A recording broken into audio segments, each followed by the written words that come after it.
அடுத்த 7 நாட்கள் கடுமையாக நீங்கள் உழைத்து இந்த அற்புதமான மனிதனுக்கு 3வது முறையாக இந்த உலக தலைவனை ஆட்சி கட்டளை அமர்த்த வேண்டிய பொறுப்பு நம்முடைய பொறுப்பு. எல்லோரும் எந்து நின்று இந்த மனிதனுக்கு நாங்கள் இருக்கின்றோம், அடுத்த 7 நாட்கள் கடுமையாக உழைக்கின்றோம் என்று நீங்கள் எல்லாம் இந்த மனிதனுக்கு ஆரவாரத்தோடு, அன்போடு, பாசத்தோடு, பூரிப்போடு நீங்கள் இந்த மனிதனை கொண்டாடுங்கள். அன்பு சகோதர சகோதரிகளே, பாரத் மாதா கி ஜெய். நன்றி, வணக்கம்.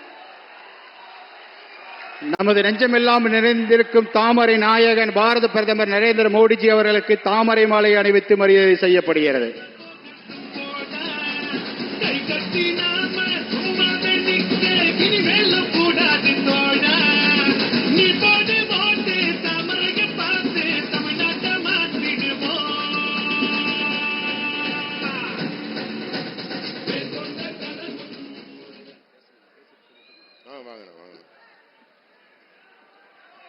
தூங்காமை, கல்வி, துணிவுடைமை இம்மூன்றும் நீங்கா நிலன் ஆள்பவர்க்கு எனும் வள்ளுவரின் வாய்மொழிக்கு ஏற்ப பாரத தேசத்தை உலகின் குருவாக உயர்த்திட ஓயாது உழைத்துக் கொண்டிருக்கும் உத்தமர் மரியாதைக்குரிய பாரத பிரதமர் நரேந்திர மோடிஜி அவர்களை அன்புடன் பேச வருமாறு அழைக்கின்றோம்.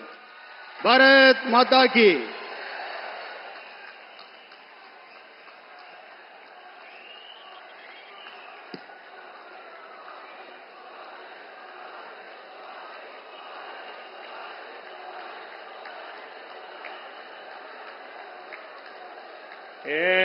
அன்பார்ந்த தமிழ் சகோதர சகோதரர்களே, வணக்கம்.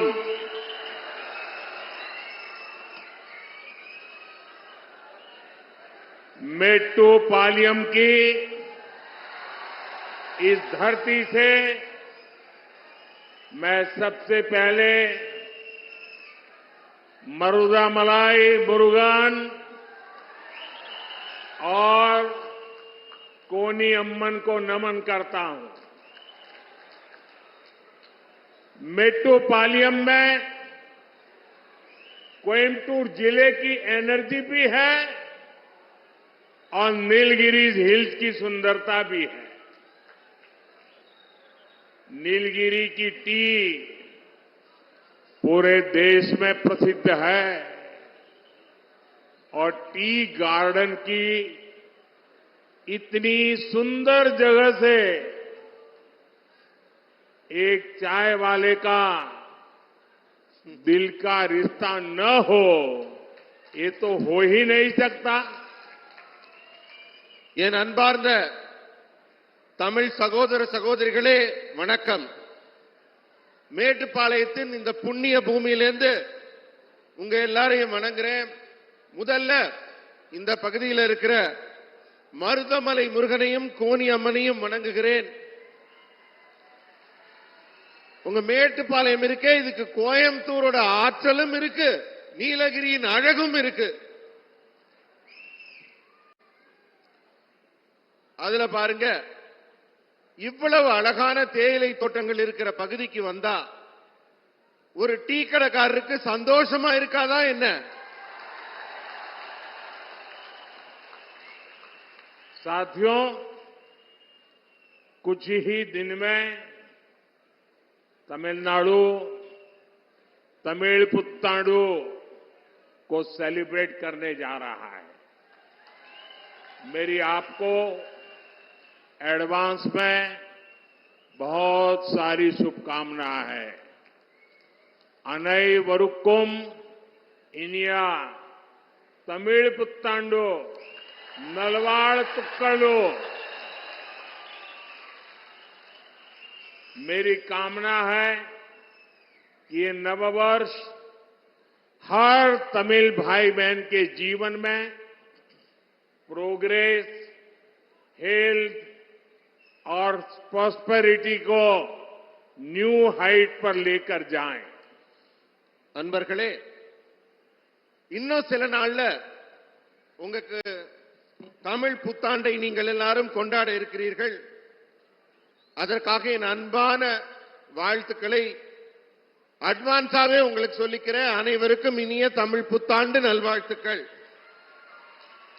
இந்த புத்தாண்டை கொண்டாடும் ஒவ்வொரு சகோதர சகோதரிக்கும் வாழ்வில் நலமும் பெருமையும் உயர்வும் முன்னேற்றமும் அடைய வேண்டும் என்று நான் மனப்பூர்வமாக வாழ்த்துகிறேன். कांगो और नीलगिरी की ये भूमि बीजेपी के लिए हमेशा ही खास रही है। अटल जी के समय में नीलगिरी कॉन्स्टिट्यूएंसी के लोगों ने बीजेपी को जबरदस्त समर्थन देकर यहां बीजेपी का सांसद बनाया था। நண்பர்களே, கொங்கு நீலகிரி இந்த பகுதி எப்பவுமே பாரதிய ஜனதா கட்சிக்கு எப்பவுமே ஸ்பெஷல் தான். ஏன்னா இதற்கு முன்னாடி அடல்ஜி அவர்கள் காலத்திலேயே நீங்கள் தான் இந்த பகுதியில் இருந்து பாரதிய ஜனதா கட்சியின் எம்பியை தேர்ந்தெடுத்து நாடாளுமன்றத்திற்கு அனுப்பினீர்கள். आज मैं देख रहा हूं पूरे तमिलनाडु में बीजेपी ही छाई हुई है। हर कोई कह रहा है डीएमके की विदाई बीजेपी और एनडीए के द्वारा ही होगी। आज पूरा तमिलनाडु कह रहा है एक बार फिर एक बार मोदी फिर एक बार मोदी सरकार फिर एक बार मोदी सरकार फिर एक बार मोदी सरकार फिर एक बार मोदी सरकार फिर एक बार फिर एक बार அன்பர்களே, இப்ப நான் பார்க்கிறேன் தமிழ்நாட்டில் போகிற பக்கம் எல்லாம் எங்க பார்த்தாலும் பிஜேபியோட ஆதிக்கம் மிக தெளிவாக தெரிகிறது. நாட்டு மக்கள் எல்லாம் பேச தொடங்கிட்டாங்க. என்னன்னா திமுகவுக்கு விடை கொடுத்து வீட்டுக்கு அனுப்புற ஒரு உத்வேகம் பாரதிய ஜனதா கட்சிக்கு மட்டும்தான் இருக்கு. என்டிஏ கூட்டணியால மட்டும்தான் இது சாத்தியம் அப்படின்னு மொத்த தமிழகமும் சொல்லுது. அதனாலதான் நாம சொல்றோம், மீண்டும் மோடி, மீண்டும் மோடி, மீண்டும் மோடி. साथियों, डीएमके और कांग्रेस जैसी फैमिली पार्टियों का एक ही एजेंडा रहता है, किसी भी तरह झूठ बोलकर सरकार में बने रहो। कांग्रेस ने इतने दशकों तक गरीबी हटाओ का नारा दिया, लेकिन गरीबी नहीं हटी। ये एनडीए सरकार है जिसने 25 करोड़ लोगों को गरीबी से बाहर निकाला है। நண்பர்களே, இந்த திமுக காங்கிரஸ் ஆகிய இந்த வம்சாவளி பரம்பரை கட்சி எல்லாம் இருக்கு பாருங்க, இவங்களுக்கு ஒரே ஒரு குறிக்கோள் தான் இருக்கு. எப்படியாவது பொய் சொல்லி மக்களை ஏமாத்தி தொடர்ந்து நம்ம ஆட்சியில இருக்கணுங்கிறது மட்டும்தான் அவங்களோட ஒரே குறிக்கோள்.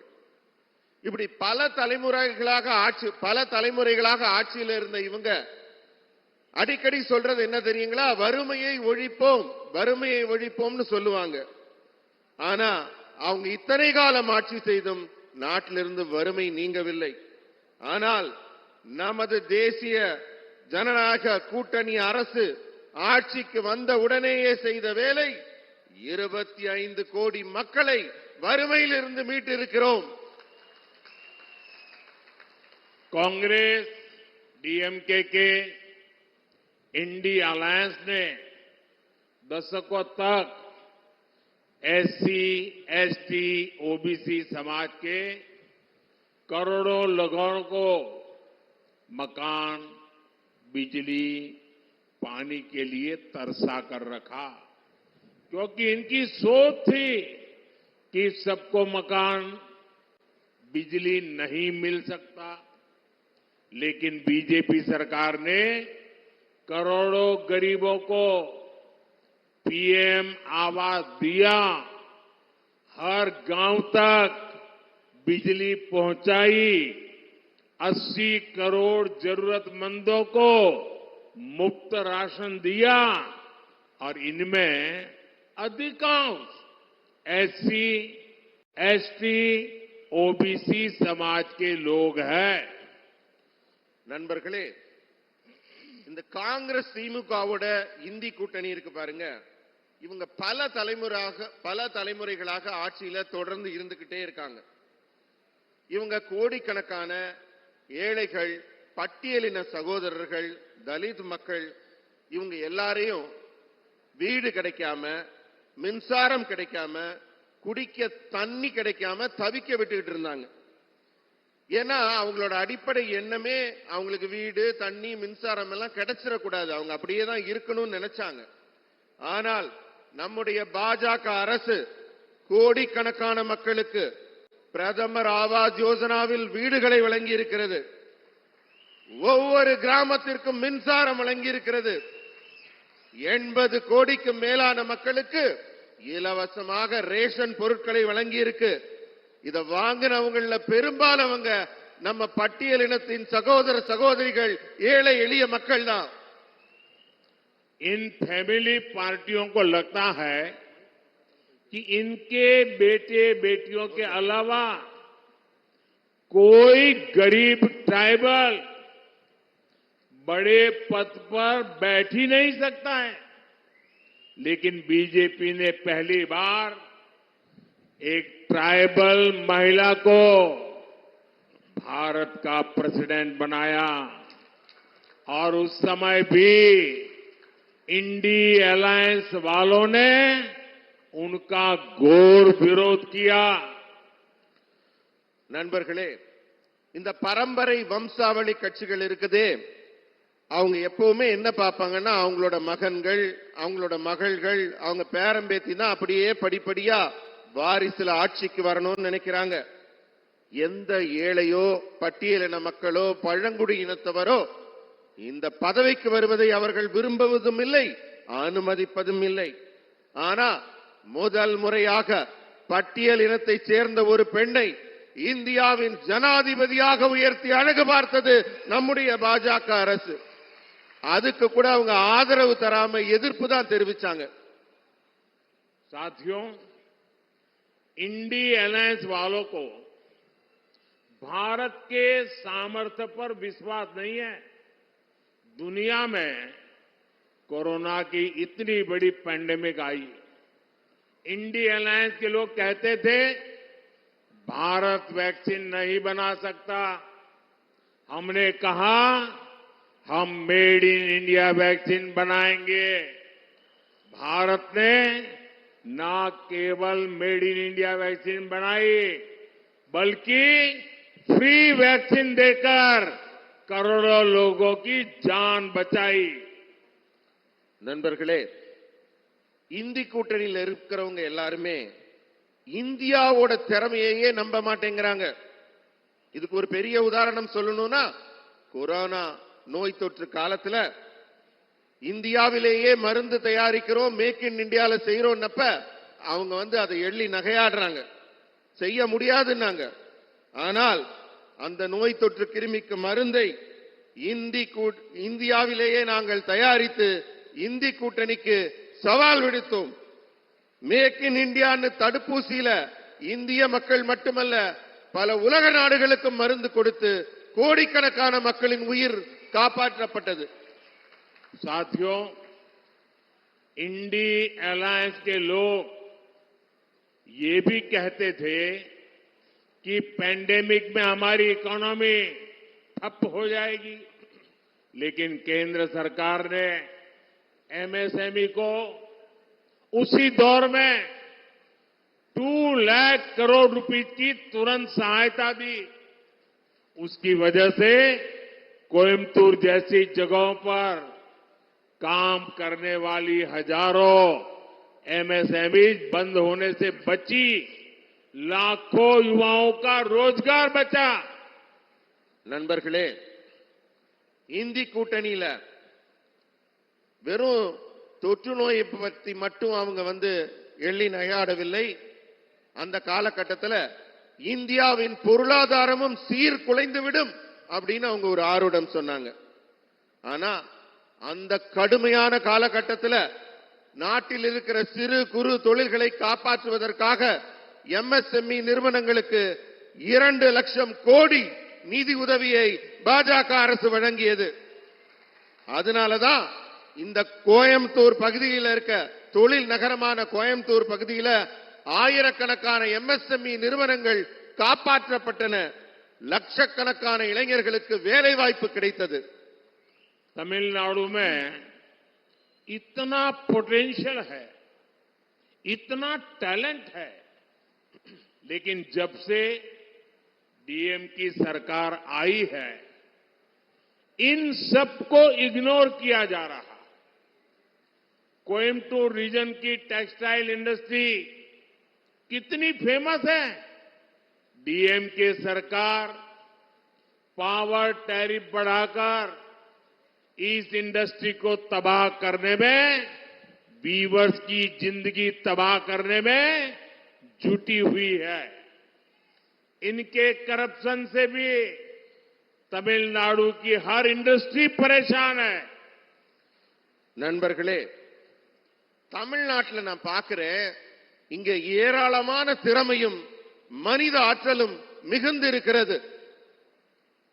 இந்த திமுக அரசு இப்படி மிகுந்து இருக்கிற மக்கள் சக்தியையும் ஆற்றலையும் வீணடித்துக் கொண்டிருக்கிறது. இந்த கோயம்புத்தூர் பகுதியில் ஜவுளி தொழில் மிக சிறப்பாக நடந்து கொண்டிருக்கிறது. திமுக அரசு என்ன செய்யணும்?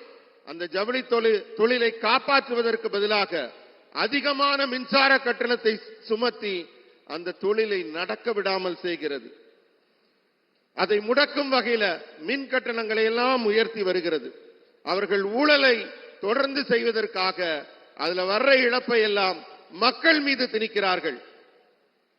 देश आज मेक इन इंडिया की तरफ बढ़ रहा है, लेकिन डीएमके उन लोगों के साथ खड़ी है जो देश में इन्वेस्टमेंट को खत्म करना चाहते हैं।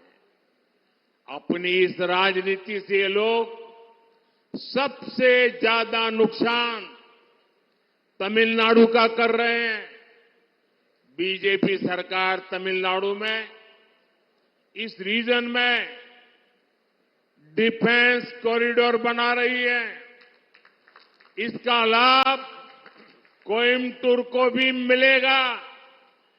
क्या इंडी अलायंस की मानसिकता से कभी डिफेंस कॉरिडोर बन भी पाता? क्या कोई इन्वेस्टर हमारे देश में, हमारे तमिलनाडु में आता? நண்பர்களே, இன்னைக்கு நம்ம நாடு மேக் இன் இந்தியா அப்படிங்கிற இலக்கை நோக்கி வேகமாக முன்னேறி கொண்டிருக்கிறது. ஆனா இந்த முதலீடுகளை எல்லாம் நடக்க விடாமல் முடக்க நினைக்கிறது திமுக அரசு. அப்படிப்பட்ட நபர்களோட தான் அவங்க தோழமை பாராட்டுறாங்க.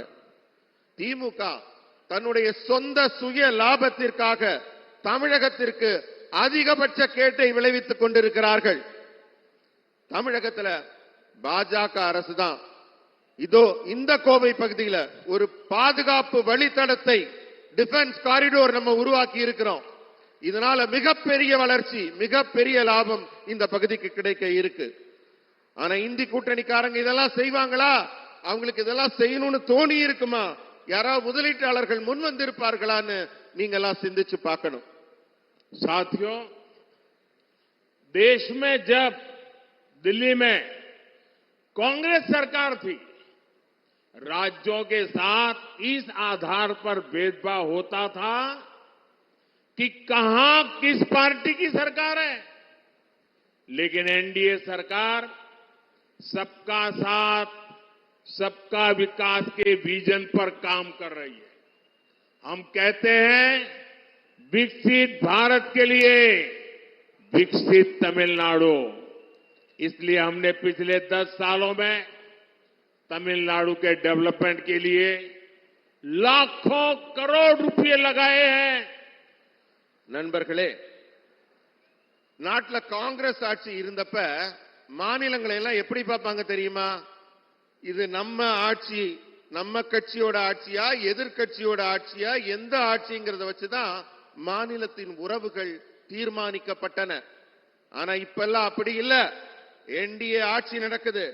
இங்க சப்கே சாத் சப்கா விகாஸ் என்று யார் ஆட்சியாக இருந்தாலும் அந்த மாநிலத்தின் உயர்வுக்காக மத்திய அரசு பாடுபடுகிறது. வளர்ந்த இந்தியாவுக்காக வளர்ந்த தமிழ்நாடு தான் உதவ முடியும். ஒவ்வொரு மாநிலம் உயர்ந்தால்தான் மொத்த தேசமும் உருவாகும் என்று இந்த அரசு நம்புகிறது. அதனாலதான் தமிழ்நாட்டுக்கு கடந்த 10 ஆண்டுகளில் மட்டும் பல லட்சம் கோடி ரூபாய்களை மத்திய அரசு கொடுத்திருக்கிறது. हम कोयम्बटूर सहित तमिलनाडु में 2 शहरों में मल्टी मॉडल लॉजिस्टिक पार्क बना रहे हैं। एनडीए सरकार ने देश में वंदे भारत ट्रेनें चलाई तो कोयम्बटूर को भी 2 वंदे भारत ट्रेनें दी। यहां एम्प्लॉयमेंट अपॉर्चुनिटीज के लिए, लोगों की सुविधा के लिए पोल्लाची से कोयम्बटूर तक नेशनल हाईवे भी बनाया गया। அன்பர்களே, கோயம்புத்தூர் உட்பட தமிழ்நாட்டின் 2 முக்கியமான நகரங்கள்ல மாதிரி தளவாட பட்டறை பூங்காக்கள், இதனால தொழில் வளர்ச்சி மிகவும் வேகமாக முன்னேறக்கூடிய வாய்ப்பினை தமிழகத்திற்கு கொடுத்திருக்கிறது பாஜக அரசு. தேசிய ஜனநாயக கூட்டணி அரசு வந்தே பாரத்னு ஒரு சிறப்பு வாய்ந்த ரயிலை அனுப்புகிறது. நம்ம கோயம்புத்தூர் பகுதிக்கும் 2 வந்தே பாரத் ரயில்கள் வந்து கொண்டிருக்கிறது. இதே போல தொழில் வாய்ப்பு எல்லாம் முன்னேற்றம் நடக்கணுங்கிறதுக்காக கோயம்புத்தூர்ல இருந்து பொள்ளாச்சிக்கு தேசிய நெடுஞ்சாலை, விரைவு நெடுஞ்சாலையாக இப்போது அமைக்கப்பட்டிருக்கிறது. साथियों, डिस्क्रिमिनेशन और डिवीजन का जो खतरनाक खेल कांग्रेस देश में खेलती है, वही खेल डीएमके तमिलनाडु में खेलती है। आप जल जीवन मिशन का उदाहरण देखिए। केंद्र सरकार ने योजना शुरू की, हमने देश के करोड़ों घरों को वाटर कनेक्शन दिया, लेकिन डीएमके सरकार पानी कनेक्शन देने में भी पहले ये देखती है कौन इनकी पार्टी का कार्यकर्ता और वोटर है। कोयम्बटूर जैसे शहर में कई जगहों पर आज भी कई दिन में केवल 1 बार पानी आता है। நண்பர்களே, நாட்டுல இந்த காங்கிரசின் இண்டி கூட்டணி காட்டுற பாரபட்சம், பிரிவினைவாதம் அப்படிங்கிற ஒரு ஆபத்தான விளையாட்டை விளையாடி கொண்டிருக்கிறது. தமிழ்நாட்டிலையும் திமுக அதே பாரபட்சம், அதே பிரிவினைவாதம் என்ற விளையாட்டை அதுவும் தொடர்கிறது. இது ரொம்ப ஆபத்தானது. ஜல் ஜீவன் மிஷன் வீட்டு தேடி வந்து உங்களுக்கு எல்லாம் தண்ணீர் கிடைக்குது இல்லையா, அப்படி ஒரு திட்டத்தை நாம உருவாக்குறோம். தமிழ்நாட்டிற்கும் கோடிக்கணக்கான வீடுகளுக்கு அந்த திட்டத்தை கொடுக்கிறோம். ஆனா இந்த திட்டம் வந்தோன்னு இந்த திமுக அரசு என்ன செய்யுது? முதல்ல நம்ம கட்சிக்காரங்க யாரு, திமுக இருக்கவங்க யாருன்னு பட்டியல் எடுத்து அவங்களுக்கு சாதகமா தான் கொடுக்குது. இன்னைக்கும் இதே கோவை பகுதியில் பல இடங்கள்ல 15 நாட்களுக்கு ஒரு முறை தான் குடிக்கவே தண்ணி கிடைக்குதுங்கிற ஒரு செய்தி மிகவும் வருத்தம் அளிக்கிறது. डीएमके हमेशा से हेट और डिवीजन वाली राजनीति करती है। डीएमके का फोकस कभी भी तमिलनाडु का विकास नहीं रहा है, लेकिन मैं ये विश्वास दिलाता हूं, एनडीए सरकार अपने तीसरे कार्यकाल में कांगो रीजन और नीलगिरीज के विकास के लिए और तेजी से काम करेगी. इधर मोदी इन गारंटी. நண்பர்களே, திமுக எப்பவுமே ஒரு வெறுப்பு அரசியலை தான் செய்து கொண்டிருக்கிறது. திமுகவின் கவனம் எப்பவுமே தமிழகத்தின் வளர்ச்சியின் மீது இருந்ததில்லை. ஆனால் நான் உங்களுக்கு ஒரு உறுதி அளிக்கிறேன், என்டிஏ அரசாங்கம் மூன்றாவது முறையாக ஆட்சி அமைத்து செயல்படும் போது இந்த கொங்கு மண்டலத்தின் வளர்ச்சிக்காகவும் நீலகிரியின் வளர்ச்சிக்காகவும் இன்னும் வேகம் காட்டி விரைவாக செயல்படுவோம் என்று உறுதியளிக்கிறேன். साथियों, डीएमके और इंडी अलायंस के लोग तुष्टीकरण के अलावा और कुछ कर ही नहीं सकते. यहीं कोयम्बटूर में हमारे पवित्र संगमेश्वरा मंदिर में आतंकवादी हमला हुआ था, लेकिन डीएमके सरकार कट्टरपंथियों पर लगाम लगाने के जगह उन्हें बढ़ावा दे रही है. நண்பர்களே, இந்த திமுகவினரும் இந்தி கூட்டணியினரும் நான் சொல்றது மாதிரி எதிர்ப்பு அரசியல், வெறுப்பு அரசியல், இதை தவிர உருப்படியா எதையுமே செஞ்சதில்லை. பாருங்க, நம்ம கோயம்புத்தூர்ல புனிதமான சங்கமேஸ்வரர் கோவில்ல தீவிரவாத தாக்குதல் நடைபெறுகிறது. ஆனால் அதை இரும்பு கரம் கொண்டு அடக்க வேண்டிய மாநில அரசு அதற்கு பதிலாக அந்த தீவிரவாதிகளை காப்பாற்றுவதற்காகவும் பாதுகாப்பதற்காகவும் செய்ய வேண்டிய வேலைகளை செய்கிறது. साथियों, अयोध्या में राम मंदिर का भव्य निर्माण होता है. ये लोग उसका भी विरोध करते हैं. मैं तमिलनाडु में भगवान राम से जुड़े स्थानों पर आता हूं. इन्हें उससे भी तकलीफ होती है. ये लोग तो सनातन धर्म को समाप्त करने की धमकी दे रहे हैं. नए संसद भवन में तमिलनाडु की संस्कृति से जुड़े पवित्र सेंगोल की स्थापना होती है. डीएमके उसका बायकॉट करती है. நண்பர்களே, அயோத்தியில பிரம்மாண்டமான ராமர் கோயில் கட்டப்பட்டு கொண்டிருக்கிறது. அதோட பிராண பிரதிஷ்டை திறப்பு விழாவையும் இந்த இந்தி கூட்டணி அரசு எதிர்க்கிறது. தமிழ்நாட்டில் ராமர் கோயில் தொடர்புடைய நிறைய புண்ணிய ஸ்தலங்கள் இருக்கிறது. அங்கெல்லாம் நான் போனேன் அந்த பிரதிஷ்டைக்கு முன்னாடி. ஆனால் அப்படிப்பட்ட புண்ணிய தலங்களுக்கு செல்வது கூட இங்கு இருக்கும் திமுகவிற்கு மிக சிரமமாக இருக்கிறது. ஏன்னா அவங்க சனாதன தர்மத்தையே ஒழிக்கப் போவதாக மிரட்டிக் கொண்டிருக்கிறார்கள். புதிய பாராளுமன்றத்தில் தமிழ்நாட்டின் கலாச்சாரம் பண்பாட்டோட தொடர்புடைய செங்கோலை நிறுவுவதற்காக ஒரு மிகப்பெரிய பணி எடுக்கும் போது அது தமிழ்நாட்டை சேர்ந்த திமுக கூட புறக்கணிக்கிறது. करप्शन और स्कैम का दूसरा नाम है डीएमके.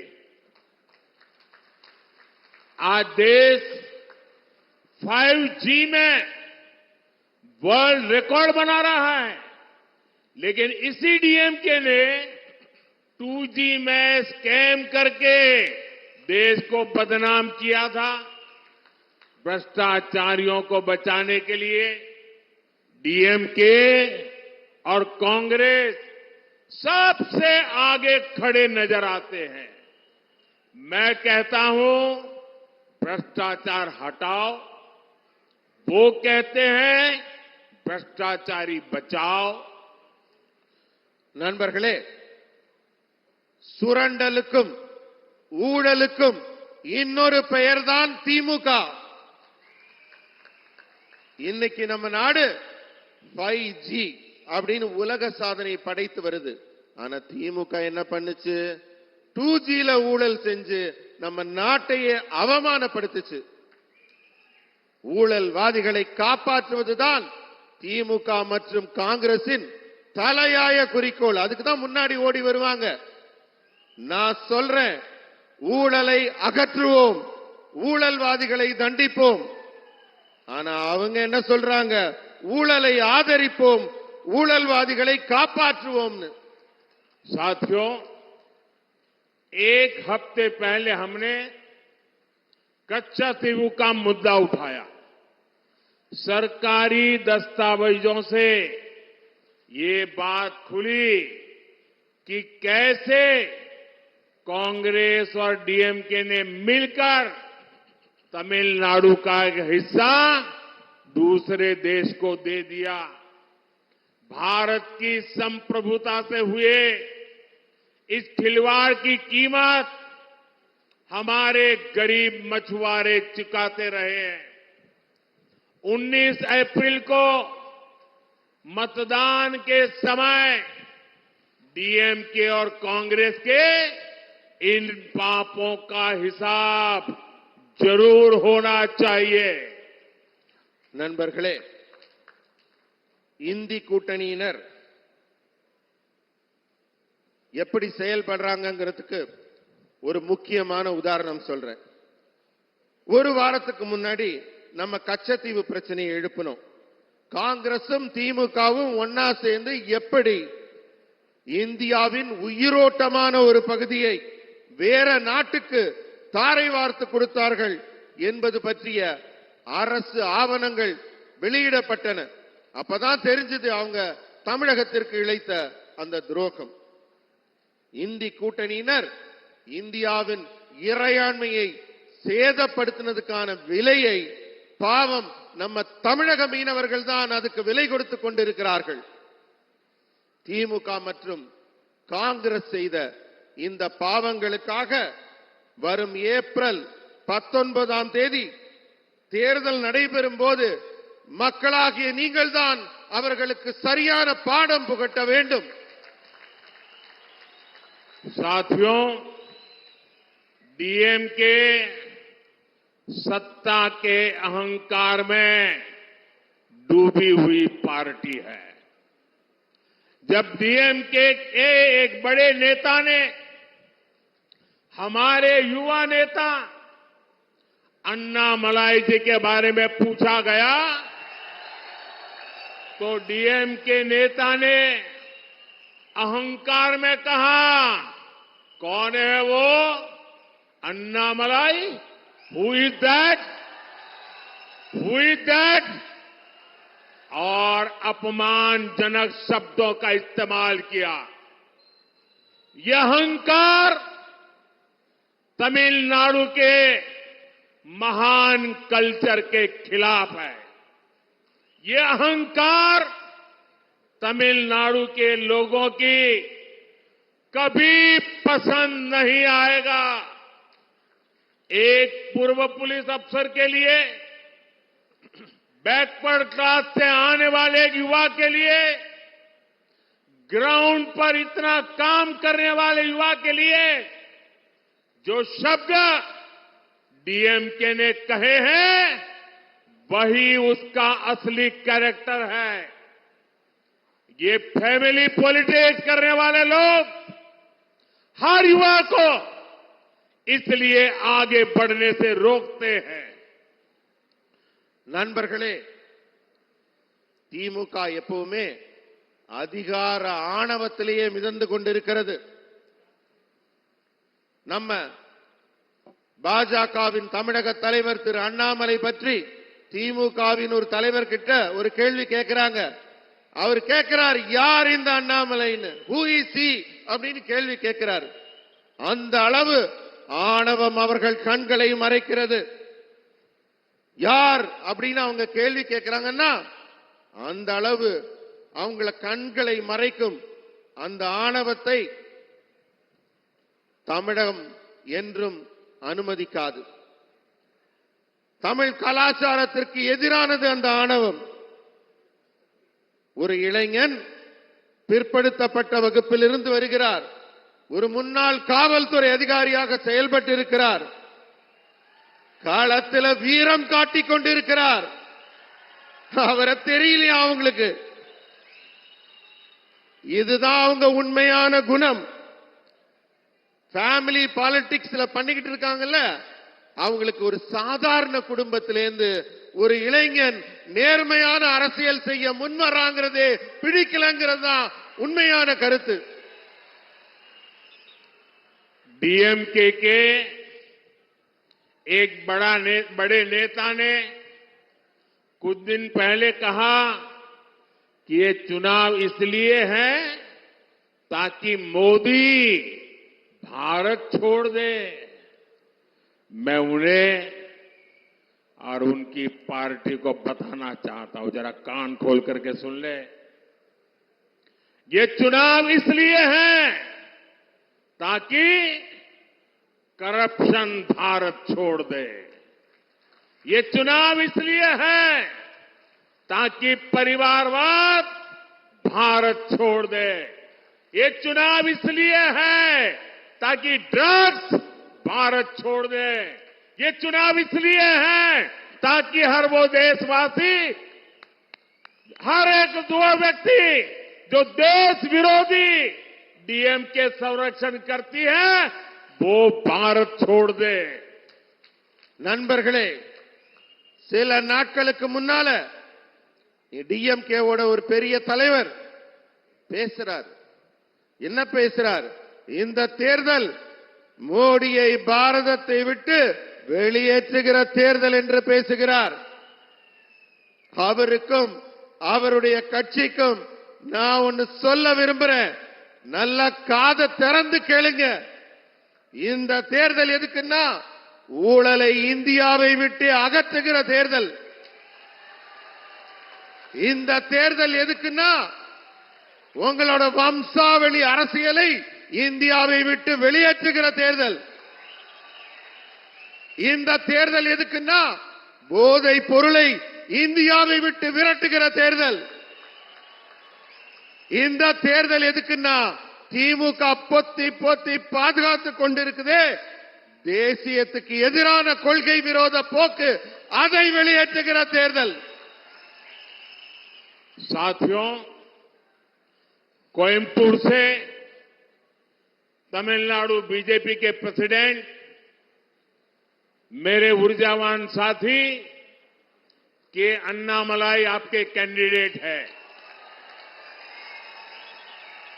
नीलगिरी से केंद्रीय मंत्री डॉक्टर एल मुरुगन जी चुनाव लड़ रहे हैं। ये लोग आपकी आवाज सीधे मुझ तक पहुंचाएंगे। इनके साथ ही पोल्लाची से के बसंत राजन जी और तिरुप्पुर लोकसभा से एपी मुरुगानंदम जी बीजेपी के प्रत्याशी है। इनकी जीत तमिलनाडु के विकास के नए रास्ते खोलेगी। इदी मोदी इन गारंटी। मुझे विश्वास है आप मेरा संदेश जन जन तक पहुंचाएंगे। அன்பர்களே, தமிழக பாஜக தலைவர் திரு அண்ணாமலை அவர்கள் ஆற்றல் மிக்க இளைஞர் உங்கள் வேட்பாளராக கோவையில் களத்தில் இருக்காரு. மதிப்பிற்குரிய மத்திய அமைச்சர் டாக்டர் எல் முருகன் அவர்கள் நீலகிரியில் போட்டியிடுகிறார். இவங்க ரெண்டு பேரும் உங்களுடைய குரலை நேரடியாக எனக்கு டெல்லியில வந்து ஒலிப்பார்கள்.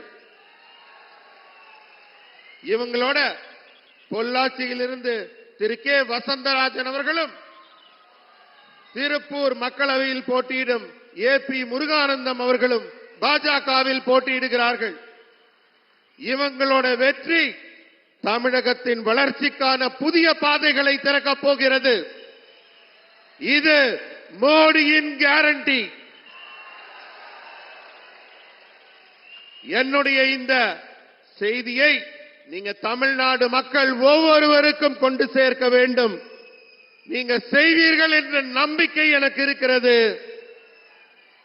கண்டிப்பாக இவர்கள் வெற்றி செய்தியை எல்லோருக்கும் அறிவியுங்கள். நன்றி.